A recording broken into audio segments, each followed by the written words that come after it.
send. What is up? Yo, what happened? My bad. What is up? Why are we so close to the camera? I don't know if I like this. Hold on. Okay, that's like a more friendly distance. Anyways, welcome back to our Renaissance, our little podcast. Dang, it's been a while, and I think I forgot how to do a podcast. Anyways, start off strong. We got our fun drink of today. A little protein shake because we just got home from the gym. We went with my new roommate, Jeremy. If you didn't know, we're going to do a little quick life update. I know you guys don't recognize this room. Maybe you do if you watch Andrew's YouTube channel, but yeah, don't mind my back. I know. Anyways, I just moved into a new place. I moved in with Andrew and Jeremy, my boys out here from Hawaii. And yeah, they were fortunately and friendly enough to let me move in with them because we're figuring out life together. I was originally supposed to move back home, fulfill a lot of business opportunities, be there, do a long distance relationship. And I was honestly really mentally ready for it all, even though I knew it would have been more difficult. But, you know, the pressure out here builds diamonds, and that's what we're about. Anyways, let's open this up.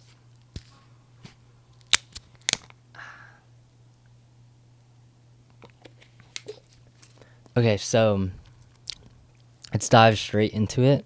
Today we will be talking about my personal best investments I made as a college student. I recently just graduated about a month ago, and we graduated in 3 years as a bachelor's of arts degree in the film industry. And I'm going to talk about what my best investments were as a person who is obsessed with self-growth, one that prioritizes fitness and health. And, speaking to the mic. What's up? This is Jeremy. This is my new roommate, Ken. Best roommate ever. Hell Brand yeah. new addition to the pad. He's been super cool. Best roommate ever. Little trio action. Super easy living with him. How's this it? guy's the fucking man, bro. No, you're the man. Dude, keep on doing that. Jeremy's so cool. He just ripped an Ironman, and without him, he kind of influenced Andrew and I and pretty much all the boys to do Ironman Cozumel, which is in November 23rd, 21 weeks out from full Ironman Part 2, which we're looking for a sub 12 time. That's 2 hours and 10 minutes faster than my first Ironman.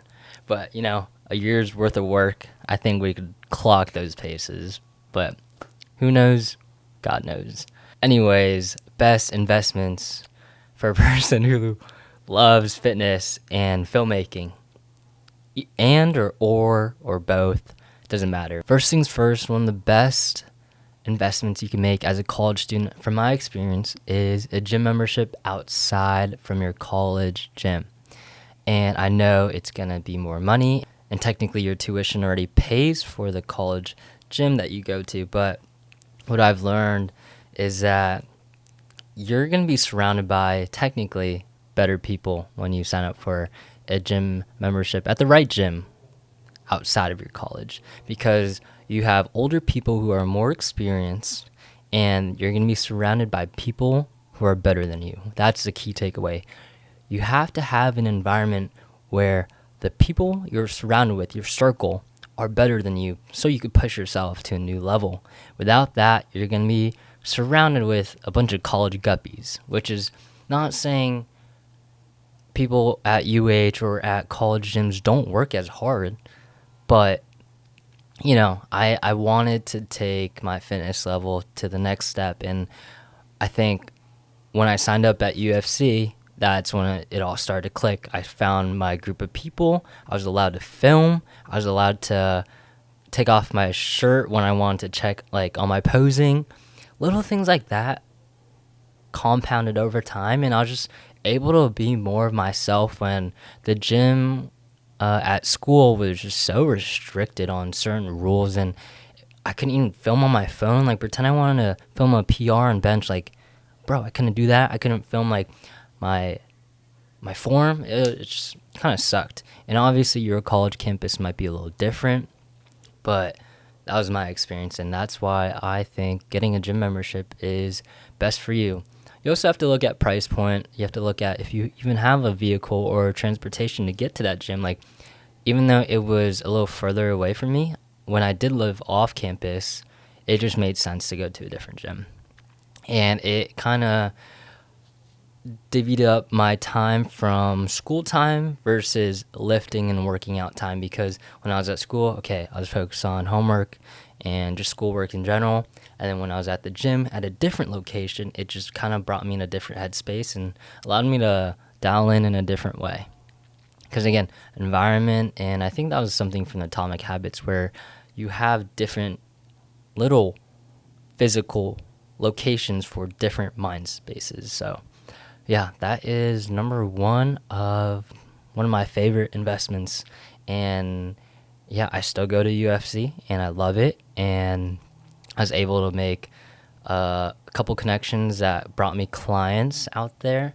And it's a 24/7 gym. So I'll pretend, if I was going through it back in the day, 1 a.m., the gym is open. At school, the gym closes super early. There's just I love volleyball. Don't get me wrong, I love volleyball. I love playing it.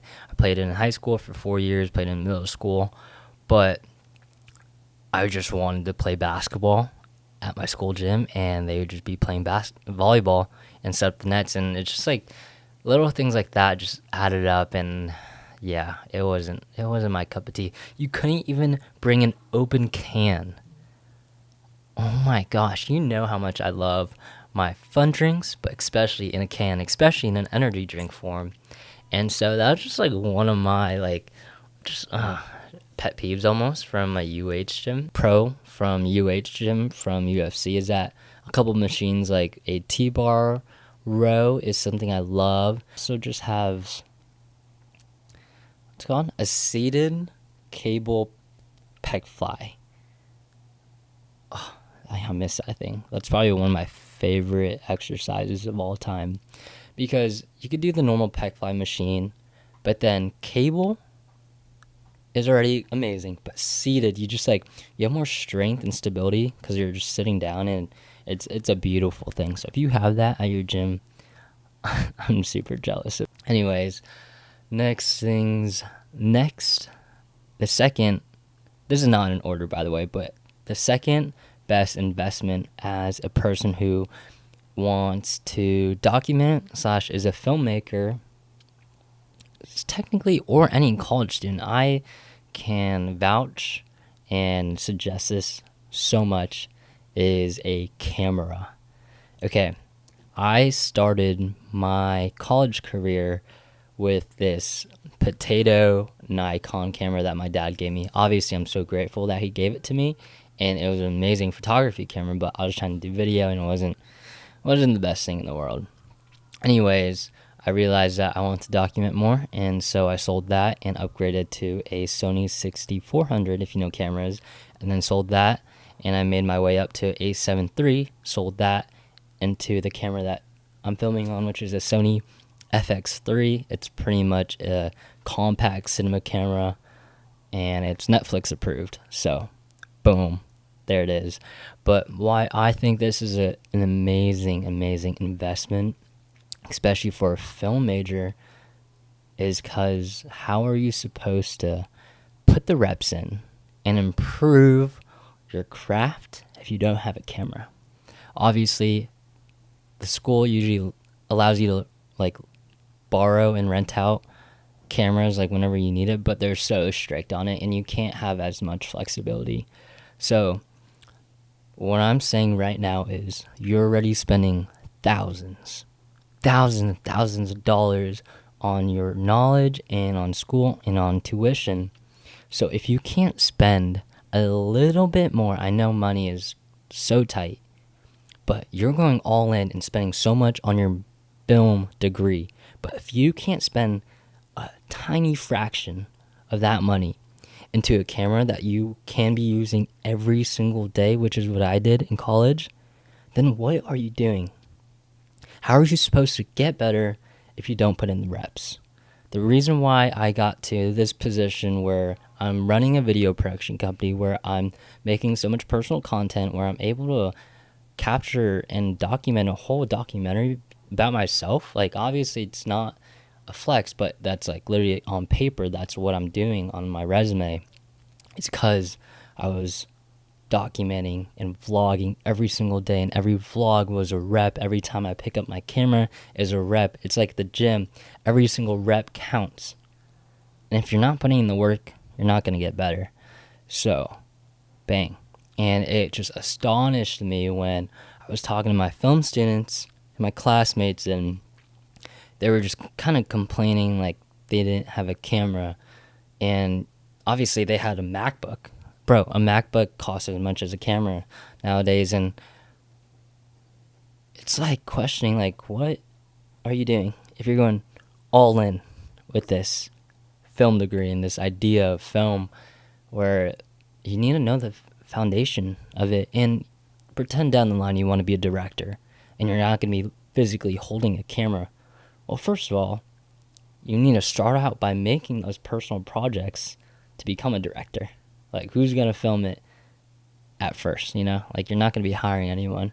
So you got to do everything all by yourself, one-man band, until you can make it work and have enough pretty much leeway and money to hire other people.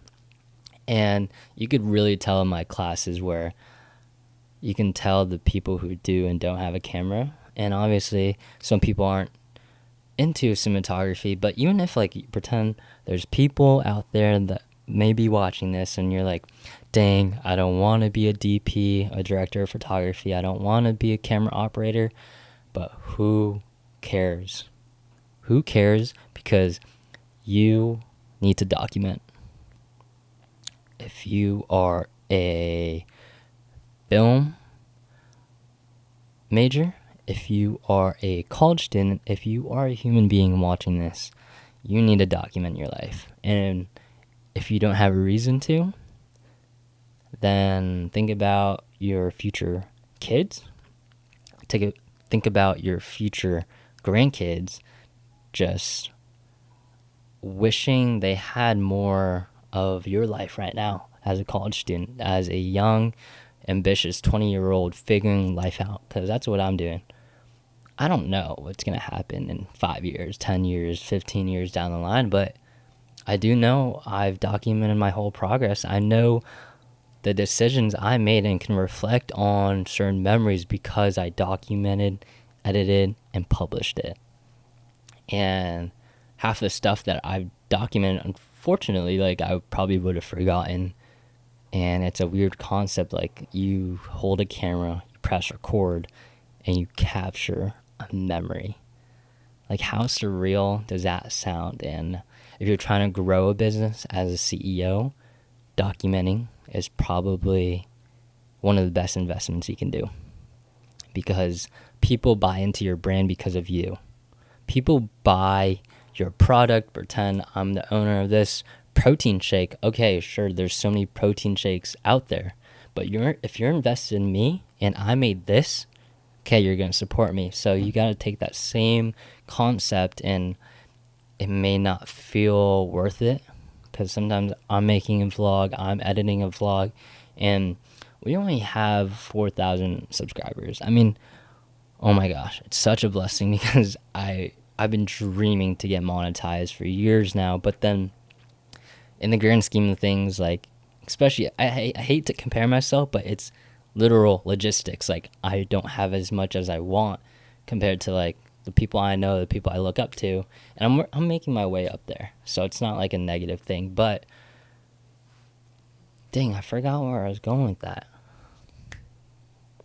Rat. You're probably so tired of me talking about BPN and Nick Bear, but again, he's such a huge inspiration of, like, why I do what I do, why I even tapped into Ironman marathons, ultra marathons. Like, he's done it, and he's doing it. He's doing the damn thing, and it's something to almost follow the path, but almost, it's like you follow the path because it's created, and you know it works.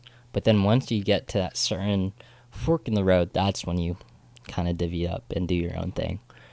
But yeah, he said he picked up a camera a couple years after he started BPN, and his whole journey of literally being in a college dorm, starting this supplement brand, into building his new warehouse is all online, and it's a form of art and it's a form of inspiration. And so if that doesn't get you fired up, you probably don't belong here, because that's freaking awesome and such a blessing. Anyways, third investment as a college student is a journal. A journal. Okay, you probably heard it, like, okay, guys don't journal. Journals for girls. It's not a diary. I don't care what you think. Journaling is so good for your mental health. Journaling is another form of documenting your perspective on what's happening in your life, and it's another way to showcase what you're going through, especially privately. I journal probably every other day. I mean, I try to do it every day, but I don't like to force it. I don't like to force the prompt. I don't like to force my message. But it's it's fun to look at, and it's another way to see your progression. I mean, a year ago, I had a journal entry saying how alone I felt on this island, where I didn't have a support system to lean on island, and no one to really just be there if I had a problem. And it sucked. And I was being honest with myself, because I knew like no one else would read it. But now that a year has passed and a lot has happened, it's insane to look at your progress again. It's truly a blessing. And I think in my journal I write about my relationship with God. I talk about my dreams and my goals and my future plans. I talk about many problems I have. I talk about many and big successes and wins that I have during the day, even how I feel about certain training sessions. It's truly a form of documenting. And also, there's a higher rate of completing your goals and your actions if you actually physically write it down over typing it on a computer, because anyone could type stuff. There's a lot of typing nowadays being on your laptop, so it's good to just like take a step back from the screen. You don't need that much screen time, I promise, and just open it up the old-fashioned way and journal. And if you need help figuring out prompts, if you need help learning how to journal, like, let me know. I'm here for you. I know I'm a little bro to my sister, but I could be your big bro, and I got your back for sure. And I feel like throughout college, it's interesting because as I talked about, like, my progression of cameras and my progression of journal entries, you're not going to be the same person from the first day of school till the day you graduate. And I know that's so obvious, but the reason why I say that is that you have to accept and embrace all the change that happens. Because again, I came in to college with a girlfriend, and obviously that didn't really work out. And now I have an amazing supportive partner. Shout out Liv, she's amazing. I love her. But that's like one example of how much you can change. Another example is that coming into college, I didn't really prioritize God and Jesus, and now He is my everything. He's the reason why I'm even alive today. Another example, again, I didn't even know what an Ironman was. Barely knew what a marathon was. I didn't even know the distance of a marathon. Here we are, training for Ironman 2.0, and about to rip my second Ironman by 22 years old. Still 21, but I'll be 22 in a month by the time the race is happening. And it just goes to show that in times of solitude, in times of being alone, you figure out more about yourself and you figure out who you want to be surrounded with. When you're surrounded by so much noise and with the wrong people, you almost get lost, and it's sometimes better to even just choose that solitude than being in all that noise. And so just be careful when you're in college and when you're making decisions in your young 20s, because when you're making friends and you're going to see all this opportunity headed your way, especially if you're an entrepreneur or just starting a business or just looking for more opportunity in general as you're entering college or in your young 20s, my best advice is that you have to say yes to all the opportunity until you could afford to say no. And what I mean by that is that when I started videography and filmmaking, I said yes to every single niche. I did weddings, I did proposals, I did real estate, I did concerts, I did sports, I did volleyball and football and basketball at UH. I just did every little project I can to put in the reps, like what I said earlier. And I said that, and I said yes because I had to. I needed to. I wasn't a great filmmaker, and I needed to, one, earn money, and two, like, just know what I wanted to do in the future. And now we could afford to say no to a bunch of projects and focus and niche down into fitness and wellness filmmaking for a Sender production company. That's pretty cool to say, because I noticed and realized, like, that's what I enjoy the most. That's what I'm most passionate about. And so that's why I can afford to say no. And even when I figured out my niche, I could still say no to certain people because I know I only want to work with a certain standard of clients. People who treat you like humans, people who will go out of their way to help each other out. And that's what we do at Ascender. We don't just provide cool looking videos. We genuinely tell stories of brands and provide progression within their business. We've helped market businesses and also improve their revenue just from helping them with their videos and their media and social media marketing. And so this concept of saying yes to every single opportunity until you could afford to say no can relate to your friends, because again, you have to come into college in your early 20s with an open mind as you're meeting so many new people, whether it's dorms, whether it's like at the laundry, at the dining room. It's just, you have to say yes. And because you don't really know what's about to happen, and you're going to learn from the experience or from that person to know what you want.